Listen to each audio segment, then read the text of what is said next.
ఇప్పటికీ మన దేశంలో స్పీడ్గా పోయే రైలేదంటే ఎవ్వలన్నా వందే భారత్ అని టక్కున చెప్తారు. కాకుంటే దాంట్లో కూర్చునే సీట్లు మాత్రమే ఉండేటాలకు దూరాలకి పోయేటోళ్ళు జర్రంతా నారాజు అవుతున్నారు. ఆరాంగా నిద్రపోయేటట్టు స్లీపర్ కోచ్లు పెడితే బాగుండని మస్తు మంది అనుకున్నారు.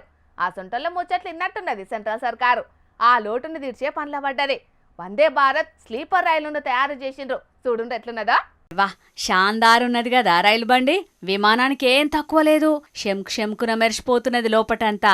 వాటికవే తెరుచుకునే తలుపులు ఓ బోగికేంచి ఇంకో బోగికి మారేటట్టు కటకలొత్తంగానే తెరుచుకునే తలుపులు పెట్టిర్రు. వాసన బయటకెళ్ళనియని బయో టాయిలెట్లు, వాష్ బేషన్లు, అద్దాలు, రైలు లోపట ఏం జరుగుతున్నదో నిత్యం కనిపెట్టే బుడ్డ కెమెరాలు, సీటుకు లైట్లు. చిన్నపాటి విమానమే అనుకోరాదుర్రీ. బెంగళూరులో తయారు చేసిరట ఈ రైలు బండిని. తొలసూరి ప్రయాణం ఢిల్లీకేంచి పాట్నా తోవల నడిపిస్తారట. దీంట్లో 16 కోచ్లున్నాయట. 827 మంది ఒక్కటే పారి ప్రయాణం చేయొచ్చట. ఇదైతే గంటకు 160 కిలోమీటర్ల స్పీడ్ తోటి పోతుందట. కానీ 180 స్పీడ్ తోటి పోతుంటే కూడా గిలాసల నీళ్లు ఒలికిపోతలేవుల్లా. అన్ని టెస్టులైతే అయిపోయినాయట. ఈ నెలాఖరుకు పట్టాలెక్కుతుందంటున్నారు రైల్వే అధికారులు. అవసరమైతే ఇంకిన్ని బోగీలు కూడా పెడతారట. ఇక ఇది పట్టాలెక్కిందంటే దూర ప్రయాణాలు అల్కగా చేయొచ్చు పోర్రి.